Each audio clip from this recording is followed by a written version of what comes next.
કાયદાને અલવિદા કરવાના છે અને નવા કાયદા પ્રમાણે આપણે બધાએ અમલવારી કરવાની છે.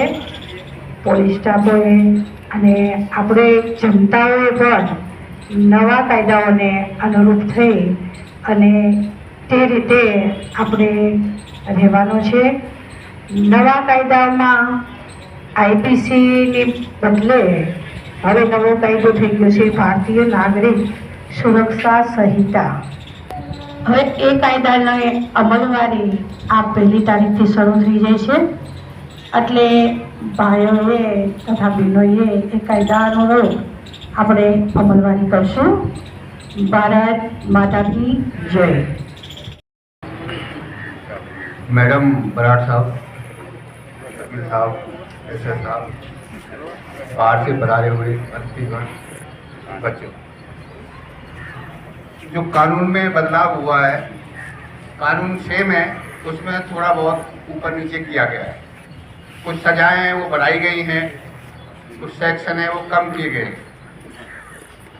IPC 1860, IPC Indian penal code, उसका नाम बदली करके જે જૂના કાયદો હતા એ આજથી રદ થાય.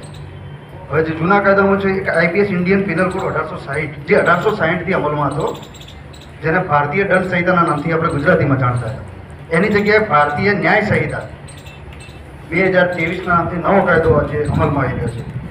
બીજો છે જે સીઆરપીસી ક્રિમિનલ પ્રોસિજર કોડ, જે કાયદાની કોઈ પણ અમલવારી કરતી તેને સીઆરપીસી પ્રમાણે કરવી પડતી. દાખલા તરીકે કોઈ પણ પ્રોસિજર કરવી હોય તો એક સીઆરપીસી પ્રમાણે કરવી પડતી. એની જગ્યાએ અત્યારે ભારતીય નાગરિક સુરક્ષા સંહિતા 2023થી નવો કાયદો અમલ આવ્યો છે. જે ક્રિમિનલ પ્રોસિજર કોડ છે ને 1973થી અમલમાં હતો. એની જગ્યાએ અત્યારે નાગરિક સુરક્ષા 2023થી નવો કાયદો અમલમાં આવ્યો છે. અને ત્રીજો કાયદો જે છે ઇન્ડિયન એવિડન્સ એક્ટ 1872થી અમલમાં હતો, જેને ભારતીય પુરાવા અધિનિયમ. દાખલા તરીકે કોઈ પણ કામગીરી ચાલતી હોય ને કોર્ટમાં તો એને ભારતીય પુરાવા અધિનિયમ પ્રમાણે ચાલતી. એટલે કોઈ પણ એવિડન્સ આપવા તો એ પુરાવા અધિનિયમ.